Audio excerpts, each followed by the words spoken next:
নমস্কার, সনাতনের পথে চ্যানেলে আপনাদের স্বাগতম। আজ আমরা একটি অত্যন্ত গভীর ও মননশীল বিষয় নিয়ে আলোচনা করব। মায়া কি এবং উপনিষদে কেন বলা হয়েছে যে জগৎ মায়া?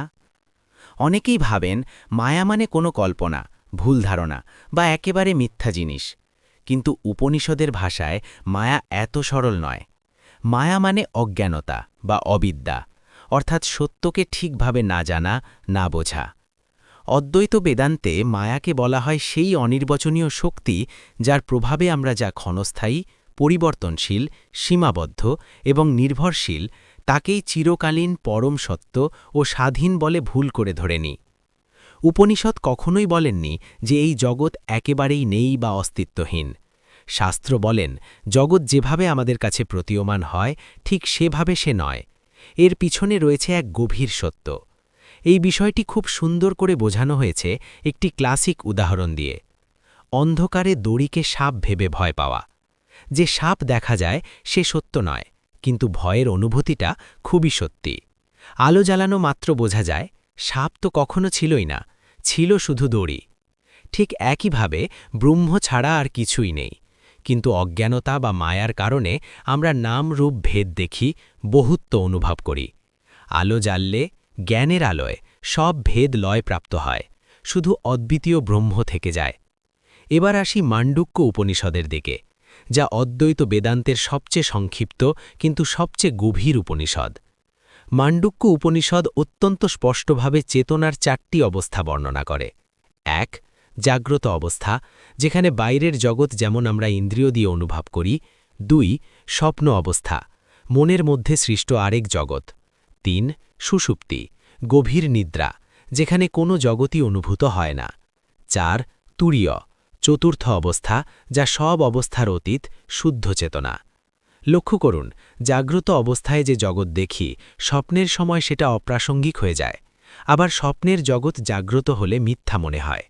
এই অবস্থা পরিবর্তনের মাধ্যমে উপনিষদ ইঙ্গিত দেন যে যা অবস্থা বদলালেই মিথ্যা হয়ে যায় তা কখনো পরম সত্য হতে পারে না। এই উপনিষদের সবচেয়ে বিখ্যাত ঘোষণা প্রপঞ্চপোষমম শান্তাম শিবম অদ্বৈতাম, অর্থাৎ যেখানে সমস্ত প্রপঞ্চ, জগতের বৈচিত্র্য ও ভেদ লয়প্রাপ্ত হয়, সেই শান্ত, শিব, কল্যাণময় অদ্বৈত চেতনাই একমাত্র পরম সত্য। জগৎকে মায়া বলা হয় এই কারণে যে জগৎ হল পরিবর্তনশীল, নির্ভরশীল, সময় স্থানের মধ্যে আবদ্ধ। অথচ ব্রহ্ম হলেন অপরিবর্তনীয়, স্বয়ংসম্পূর্ণ, সময় স্থানের ঊর্ধ্বে। একটি সুন্দর উপমা দিয়ে বোঝা যাক। সূর্য একটাই, কিন্তু পুকুরের জলে, নদীর ঢেউয়ে, কাঁচের টুকরোয় অনেক সূর্যের প্রতিবিম্ব দেখা যায়। প্রতিবিম্বগুলো সত্যি মনে হলেও আসল সূর্য তো একটাই। জগৎও ঠিক তেমনি, ব্রহ্মের প্রতিবিম্ব মাত্র। তাই উপনিষদ কখনো বলেন না জগৎকে অস্বীকার করো বা ত্যাগ করো, বলেন জগৎকে পরম সত্য ভেব না। ব্যবহারিক স্তরে বা ব্যবহারিক সত্যে জগৎ সত্য। আমরা খাই, চলি, কাজ করি, ভালোবাসি, এসব চালিয়ে যেতে হয়। কিন্তু পারমার্থিক সত্যে বা চূড়ান্ত স্তরে একমাত্র সত্য হলেন ব্রহ্ম। এই উপলব্ধি মুক্তির সোজা পথ। মায়া নষ্ট হয় জ্ঞানের দ্বারা, তর্ক বিতর্ক বা যুক্তি দিয়ে নয়। উপনিষদের মর্মকথা, অজ্ঞানতার কারণে বন্ধন, জ্ঞানের দ্বারাই মুক্তি। এই ছিল আজকের আলোচনা, মায়া এবং জগৎ মায়া বলার উপনিষদীয় অর্থ, বিশেষ করে মান্ডুক্য উপনিষদ এবং অদ্বৈত বেদান্তের আলোকে।